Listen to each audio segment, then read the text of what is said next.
What's up, YouTube? It's your boy, Dermy Wormy. I'm coming at you with another episode, episode review of episode 2 of The Last of Us. I'm gonna be honest, perfectly honest, other than a few things here or there, I didn't fully hate this episode. There are stuff that I really dislike. I'm not a huge fan of Bella Ramsey as Ellie. I don't like Ellie in this at all. She's supposed to be warming up to us, be quick-witted, kind of snarky here and there, but in this she's just insufferable. To the point that I don't care. Throw her to the guys. I don't care. Anyways, outside of that, prior to everything, we'll go through it, I did not like the Joel and Tess dynamic for a very long time. I kept seeing as Joel as nothing more than a pathetic little dog that's being ushered around by Tess, being told what to do by Tess. In this episode, I will say, there is a great moment, a great scene where Joel is the take charge guy. Joel is the dude that takes charge and does everything he wants to do. He saves the day, more or less. There is a major change to the game, to the story as a whole. And I've been talking about, I talked about this in the prior episode, and I talked about this in some other stuff. The change to the cordyceps virus. Full swing now. And just got done listening to the Craig Mazin and Neil Druckmann at the end doing all that stuff, talking about the cordyceps virus and stuff. They say they changed it because it's not realistic. In a video game it works, in real life it doesn't. But in regards to the spores, and I'm sitting here thinking, but the spores work when you're in closed environments. It still works. But no, they wanted to change it completely to be tendrils, so it's only through bites and stuff like that. And I guess kissing, and we'll get to that disturbing moment. Might actually become my thumbnail. I don't know yet. But they added something to it that they could have done still with the spores. They took away the spores, added something else, but you could have added that and still kept the spores in. I don't get it. Instead of spores and whatnot, they took it out for the tendrils. But if you touch one of the patches of the fungi, you awaken something up miles away. Basically a hive mind system. You could still do that. You could still have that all there. You've completely changed the way the system works now. But you could still have, hey, look, it communicates via hive mind. You have these, you touch this one, you harm this one, and still have the spores. I don't get why you had to get rid of the spores at all. Well, it just doesn't work in real life, but the spores happen. When they bloom, things of that nature, your spores exist. So now the way they figured out that Ellie is truly immune is weird. And we'll get into it. So, I do not like a lot of the opening dialogue and the opening moments.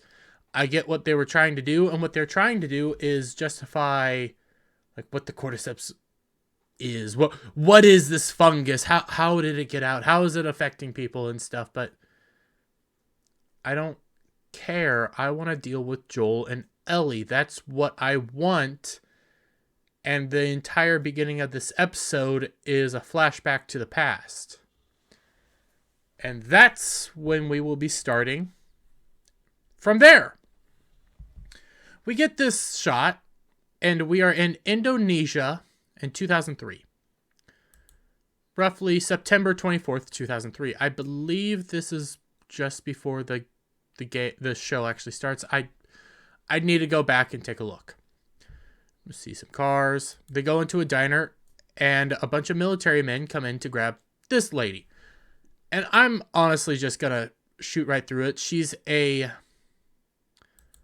fungal specialist. I can't remember the actual term. They bring her in to look at a sample of what ends up being the cordyceps. I'm just going to say it now. And she is there to examine it. And they say, hey, where did you get this? Well, we found it inside a woman. And they show us the woman. And I'm just going to try to skip over that scene because that is a bunch of YouTube no-nos right there. But we see a dead woman for a little while, displayed full frontal, bush and all, on a dissecting table. Now, I'm not pulling that up for YouTube reasons and reasons that are, no. I don't need to see that in my life. I didn't need to see it. As the doctor inspects her body, she's in this whole airtight suit, be careful, don't get any closer. She looks, she finds the bite, she opens up the mouth, she sees the tendrils, and then she runs out. Cut over to here where she's talking to a military general about everything. And I'm trying to get a good shot of it all. And the general brought her in because they want to try to get a cure, a vaccine, something to stop this, because he tells her that they found her in an office. She got bit.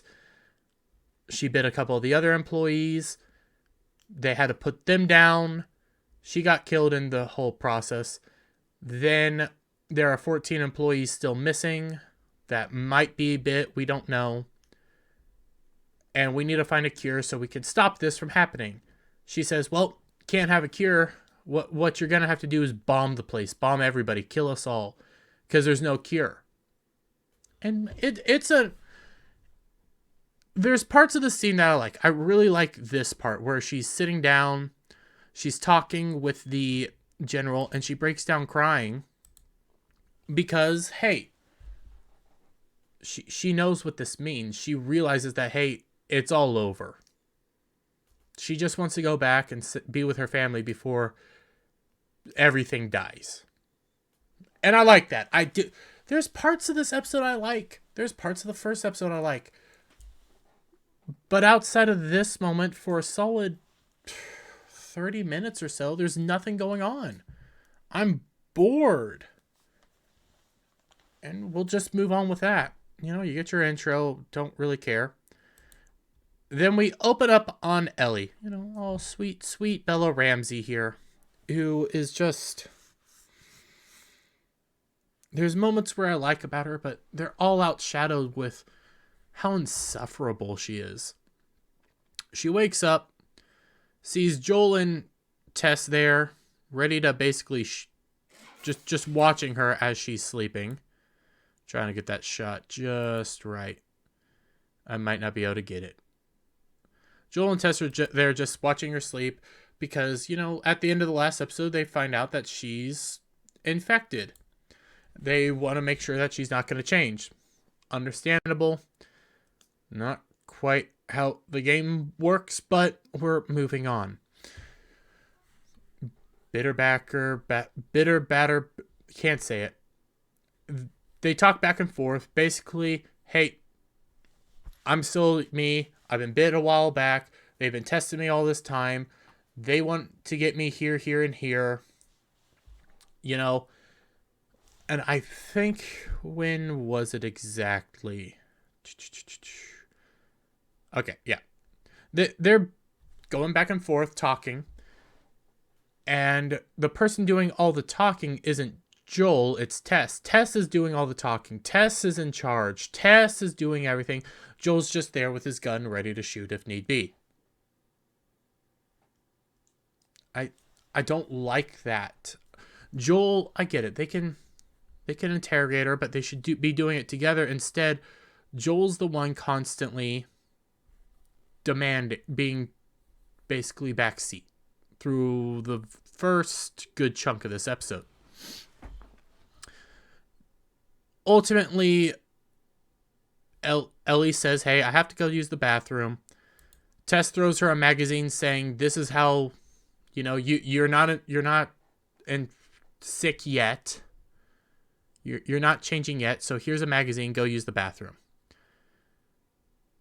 Yeah, pretty much.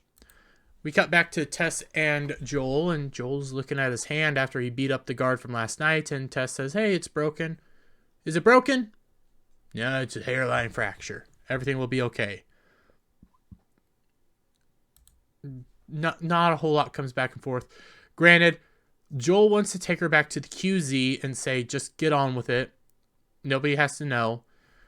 Tess tells him, no, we can't take her back to the QZ because she'll get tested. They'll see that she's infected and die, and we don't get the battery. Doing this, we get the battery so we can move on to go find your brother Tommy. Simple as that.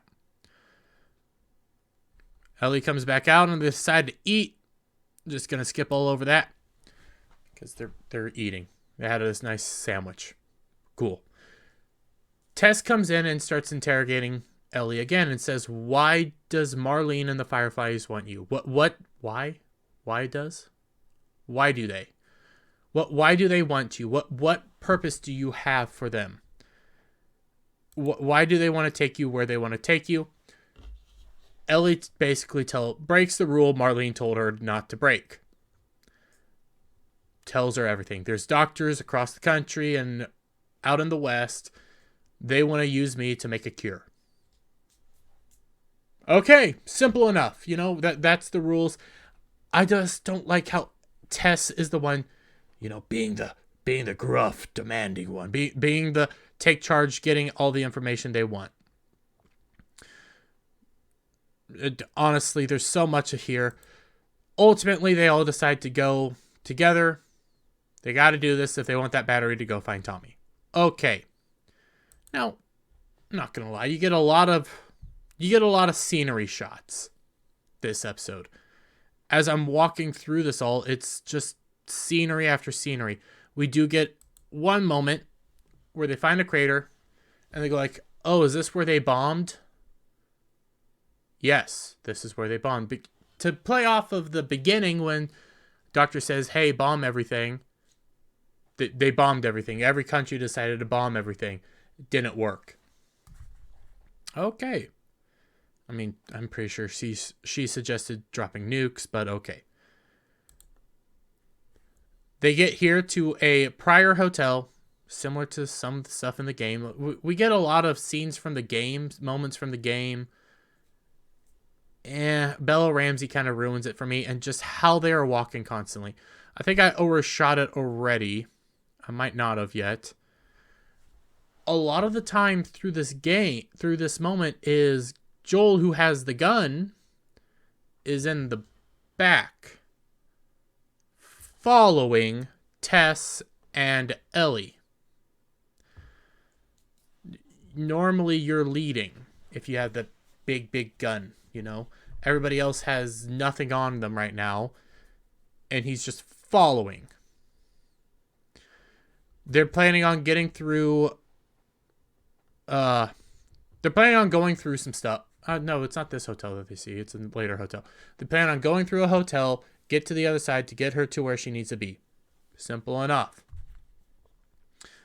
We get this moment where they're on a bridge talking, and they're talking back and forth. Ellie's asking questions about, the infected.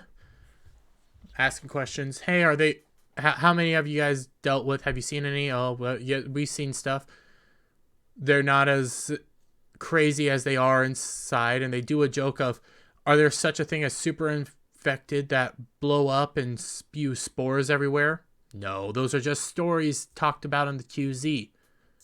And then they mention, are there infected that have their heads split open that act like bats?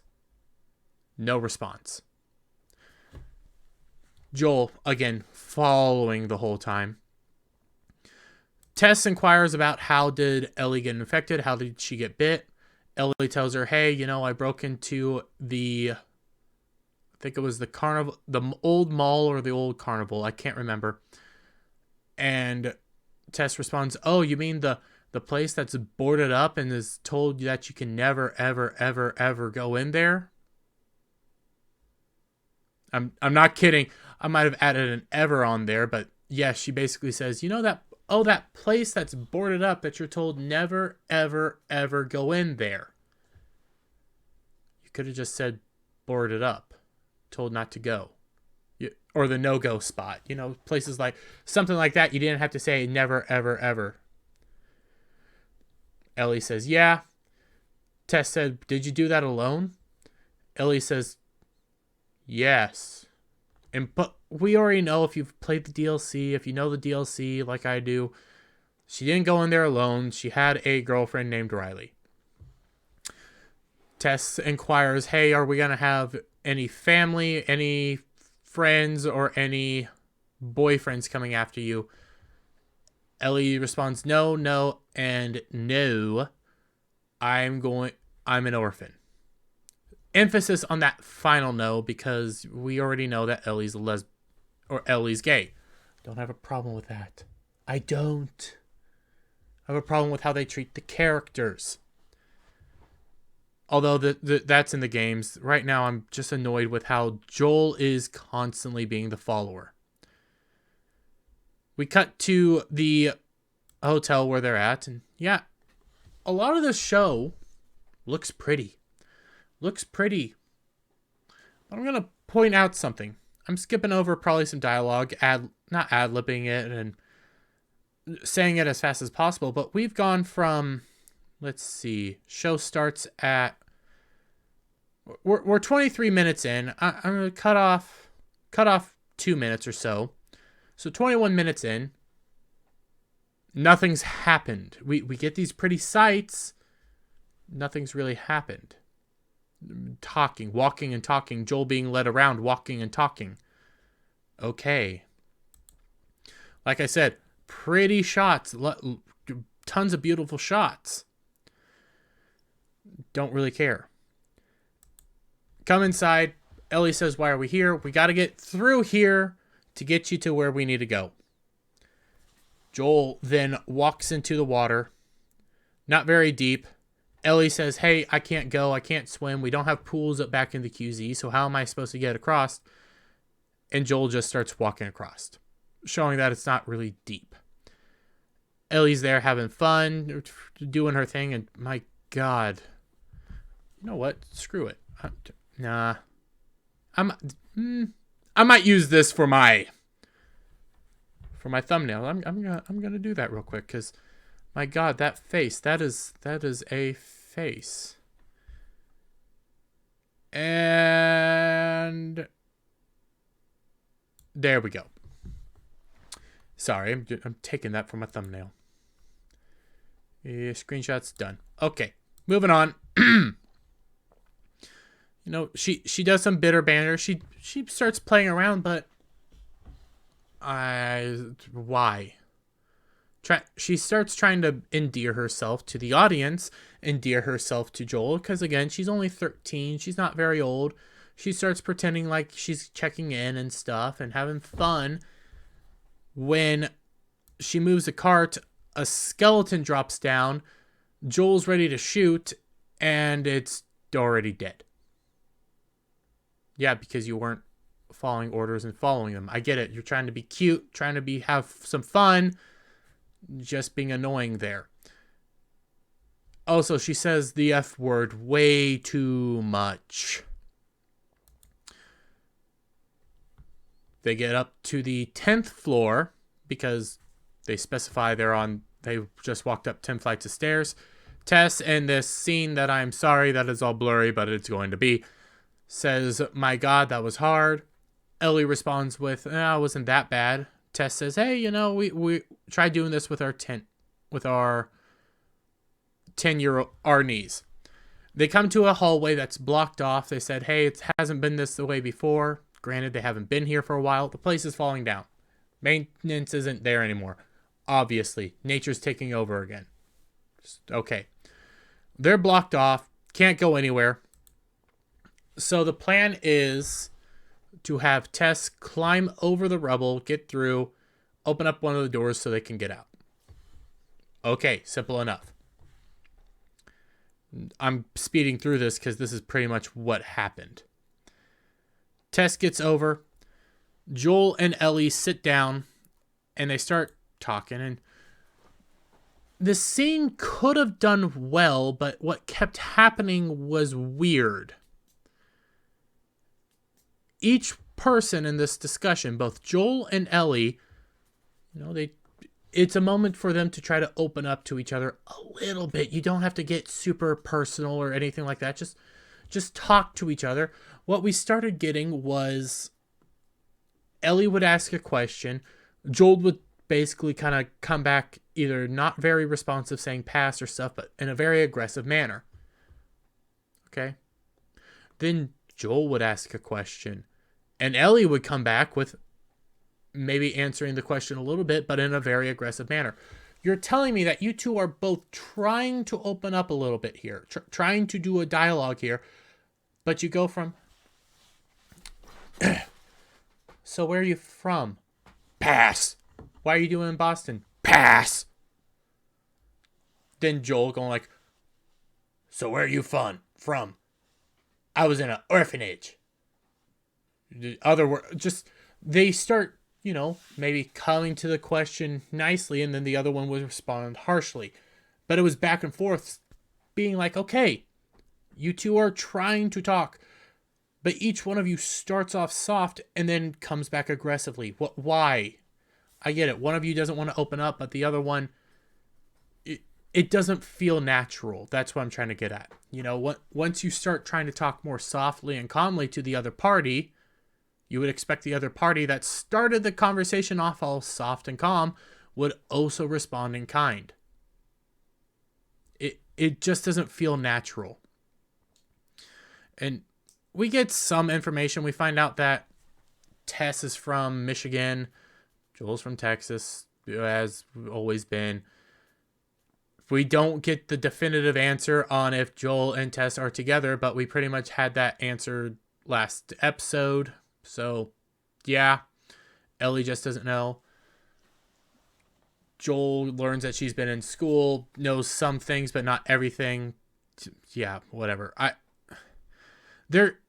It's just the dialogue was so grating on me. They hear a noise. It's Tess coming around saying, hey, you got to come see this.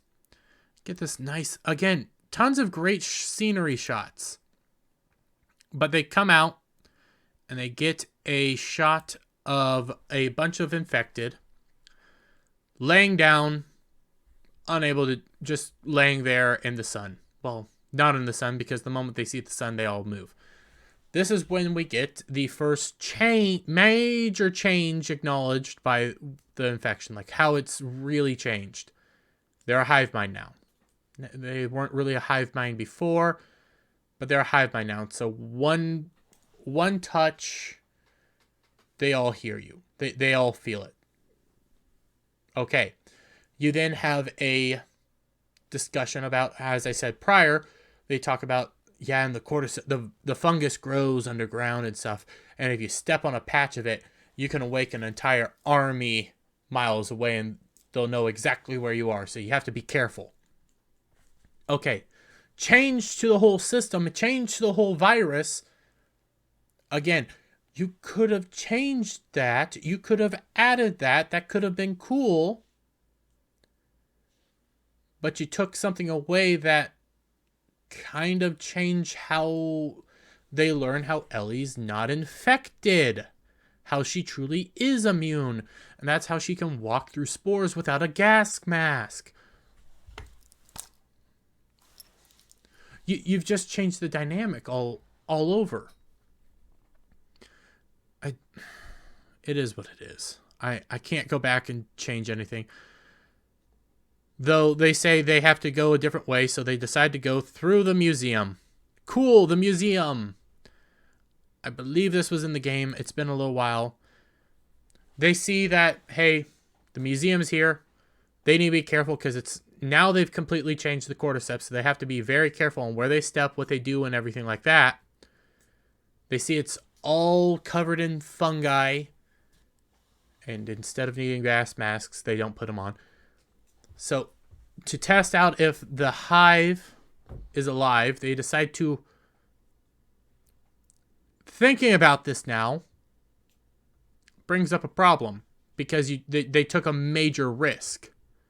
It works out, but they take a major risk. Joel goes up to part of the fungi and decides to break it. And this is how he finds out that it's dried and it's safe to go in. The nest is basically dead. The colony in here is dead. They've all blown up and stuff. Well, not blown up, but they've dried out. Because of your fundamental change to how the cordyceps work, why would you take that risk? That becomes my question here. Why would you take that risk? If this is a still living hive and you smacked it like you did, they would all be alerted to you and you guys would be dead. So why take that risk? Don't know. They just do. This becomes a problem with how they have changed the entire dynamic. Before it was spores, you had to work your way around. You had to be quiet because of the clickers. Clickers are in here. Clickers work the same.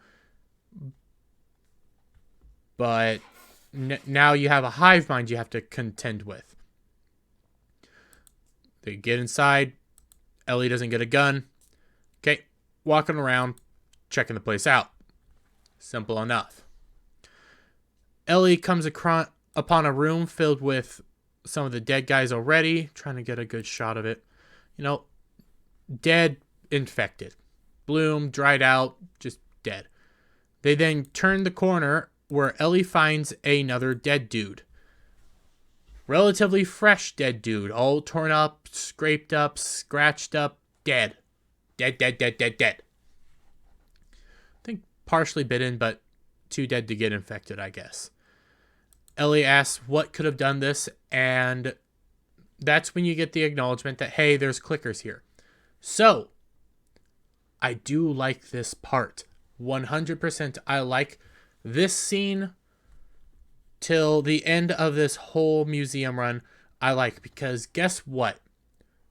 Joel takes charge. Joel leads the way. Joel's in charge. He tells everybody to zip it. We're going to be silent, not quiet, silent, and we're going to move on. Because now they have to deal with, there's clickers. They know that there's clickers nearby. And I love how they do this. Joel's leading the way, gun drawn, light on, ready to take charge. As he's slowly walking up the stairs, they start realizing that, hey, the place is kind of falling apart. They get up to the second level and they see this whole area filled with just dead, infected. I love this part. Joel being careful not to step on one of the bodies because it would end up making a sound, cracking and everything. Being very careful and vigilant of where he steps. He ends up, he gets across fine, but as Ellie's slowly walking across, she steps on one of the hands, causing a big cracking sound. Everybody stops. And then they move on because they didn't wake the clickers. The clickers aren't nearby. Excuse me. I like how the suspense is going on here. I like how you're moving through. I like Joel taking charge and being ready to take action. They get all the way upstairs. They peek into the room. And as we noticed before, again, the place is falling down. They get thrown into the room because everything's coming down around them. I like that. And because now they had a massive sound, you start hearing the clickers coming out and they're moving around slowly. You don't know where they're coming from. And then you start seeing them for the first time. Peering around corners and stuff. Doing their thing. I'm trying to get good shots. Probably the best you're going to. I don't think it's right here. But you start seeing them slowly walk out. Slowly come out. And they're more in the shadows. We don't get these really great looks of them right off the bat. But you hear them making the clicking sounds. Going like... trying to figure out where everything is, because how clickers work is they can't see, but they can hear really well. So it's echolocation. playing off of what Ellie asked at the beginning, split heads, acting like bats. And I don't remember how the initial attack began. I do not, because they ended up, the clicker heard something. But you get this beautiful shot that everybody's definitely going to use for a thumbnail, let's be real. And you can see it right there on the screen in my little bot. You get this beautiful shot of the clickers just hopping out, ready to attack, and Joel says F it and starts shooting. Both Tess and Ellie try to run away. There's a second clicker chasing after Tess and Ellie. Tess falls down for a moment. Tess and Ellie fall down. They split up. One of the clickers goes after Tess. Joel's still in middle of combat with his clicker. Really hard to get it because shaky cam, things of that nature. Joel's in combat with his clicker. He gets away by throwing a bust of one of the founding fathers into a glass window, causing a crashing sound, distracting the clicker so that he could quickly reload his gun. You get this really cool scene of him reloading his gun all in quiet. And then he sees as the clicker starts looking a different direction and heading into a different part of the museum where Ellie is. So Joel quickly crouches down, slides over to Ellie, says, hey, follow me, being a leader, being a man of action, being the man that we know Joel as. And as he's slowly walking away, he steps on a piece of glass, getting the clicker to know where his position is. The clicker jumps on him, and Joel works his way up, shooting the clicker in the head multiple times, killing him.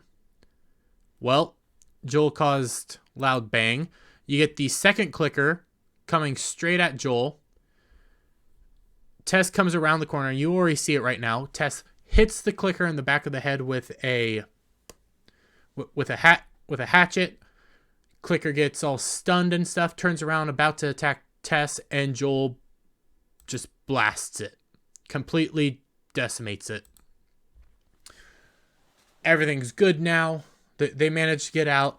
Tess has a twisted ankle, and that's the only injury she has. And Ellie looks at her wrist and sees that she's been, I guess, scratched or bit. I don't know off the top of my head. I think that's supposed to be a bite. I don't know. Anyways, she's hurt, but she says, hey, if it would have happened to anybody else, it would have been bad. You get this concerned look from Tess and Joel, and we move on. They get out of the museum. Joel asks for the bandage. No. Joel hands Ellie a bandage to wrap her arm, and then proceeds to treat Tess's ankle. Ellie takes a look at the board, and Joel says, hey, it's scary, so wait for us. And Ellie says, that this isn't scary. This is just wood. What was inside is scary. Hey, I kind of like that bitter banter. That's a quippy Ellie. Problem is, Bella Ramsey is just insufferable. Joel's quickly now tending to Tess's wounds. I like this scene. But you get this moment where Joel's acknowledging, hey, this is dangerous. We need to be careful. We need to move slowly. And Tess starts snapping at him, saying, enough, okay? Enough. We need to win. We're doing this so that we can win out of nowhere. Tess is just snapping at him, being kind of a prick. And Joel walks away with his tail between his legs as she's left to take care of herself because she yelled at him. Then you get a moment from the game. Again, great scenery. You can take moments from the game shot for shot. Doesn't mean anything. They took some moments from the game throughout this whole episode. But they change a moment. And their reasoning didn't make sense. You get the initial question, is it everything you hoped for? Verdict's out, but it's one hell of a view. Line for line. Tess comes on, says, hey, we gotta go. And they move on. As everything's loading, we slowly start walking up to the location. Again, beautiful scenery. As they get up there, we see, hey, something's wrong. Where is everybody to greet them? Joel quickly starts moving inside, opens up a door and sees nobody's there, but there's tons of blood. Joel starts making his way around, seeing that the whole place is empty, but Ellie acknowledges there's blood on the ground, and they went inside. They go inside and they see everybody's dead, and they start asking questions of what the heck happened here. What happened is one of the guys got infected, and they all kill each other. Now, what happens in the game? The military's after them. The military killed all the Fireflies. In this, it's all infected. Again, you've completely changed the game. You've completely changed how this is supposed to work, and you acknowledge it at the end of the episode. You acknowledge you did all this because we just didn't want to. We didn't think that the whole spore thing would work and stuff like that. And when they get to this moment of admitting that they changed this moment, they said, we just didn't think it would work. You know, the video game, it works in a video game. It just doesn't work in TV. It still would have worked. The suspense would have still been there. You just wanted to change it all. Anyways, all infected. Joel's starting to say, give it up. It's time to go home. We've lost. We can't move forward. We can't do anything. And Tess responds back with, that's not her home. Very angry. Tess starts talking to him and everything, and admits that she's been bitten because she's infected. She can't go back. She can't do anything. She's infected. And from that, this is how we learn that, yes, Ellie is truly infected. Instead of walking through spores, how we did, instead of how Tess dies in the original game, we get her showing off that she's been bit, she's destined to die, and she compares her bite to Ellie's bite and how they're both different. You know, Ellie's bite is not so pussy and nasty looking, while Tess's is very pussy and nasty looking right away. Joel's, standing there like trying to figure out what to do. The person that we presumably he loves, his partner, is destined to die. He doesn't know what to do. And then we get a random zombie infected on the ground, comes back to life, reaches out one of them. Joel quickly shoots him, and can't get the shot here. The infected dies, touching a patch of the cordyceps. So instead of the military coming in, because again, they're getting chased by the military and by the Fireflies and things of that nature, they get the infected coming after them at the very end. Because of the hive mind thing. Again, you could have kept that in. You could have added that, but you completely changed everything, and your reasoning was, it just doesn't work. And we wanted to add this part. Then you're completely changed the game. You've changed how this system works. So, plan becomes pretty darn simple. Tess tells them all to get the heck out of there. She's going to buy them time because the whole horde's coming. And Tess tells him, you need to take care of the girl. You need to get her to the final destination. You need to get her to Bill and Frank's. Instead of just Bill and Frank's. So that they can help get her to her final destination. Instead of just Bill and Frank's. They get out. We end up hearing the thing break down. We see the horde running past her. She's trying to light a lighter. It's not lighting up. And you get these really creepy scenes of the infected running past her. She's looking back and forth. And I'm going to try to get it because it is creepy. A random infected with the tendrils coming out comes up and kisses Tess.